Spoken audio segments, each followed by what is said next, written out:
I made this phone stand over a year ago and it works fine and is very strong. But I have a few problems with it. One is that the phone stand is too bulky. It is hard to carry it around and a bit on the heavy side. Two is that the phone stand is too rigid, and because of this, it is hard to move the neck of the phone stand around and it snaps off most of the time. And three, it doesn't fit in a bag safely.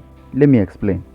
I travel quite a lot to school and back home, and putting this phone stand into the bag is a bit of a hassle because either it fits fine and takes up a lot of space, which brings us back to the first problem, which is that the phone stand is too bulky, or it doesn't take a lot of space, but every other thing inside the bag pushes against the phone stand too much that it breaks before I get to my destination, making me to build it all over again. So, I thought of a solution and decided to share it with you guys. This is also a phone stand, but unlike the first one, this one solves all those problems and more. It is smaller than the first one, therefore it is not bulky. It has hinges that are more easy to maneuver, therefore it is not rigid, and it closes into this box shape, making it to fit into my traveling bag and even in my pocket. It's not heavy like the first one. You can adjust how tight or how loose the hinges work, giving you 100% control over its movement, unlike the first phone stand. And it has a lot of support for the weak points, like the point that holds the phone. This build is a straightforward process, so I suggest you follow closely. Now, let's make it. Moment fades. I keep wondering if I'll see you once again. And in our final moments, all I can hear is silence, and all I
close till I get up. Time is barely on our side. I don't wanna waste what's left. The storms we chase are leading us, and love is all we'll ever trust. Yeah, no, I don't wanna waste what's left. And on we'll go, through the wastelands, through the highways, till my shadow turns to sun rays.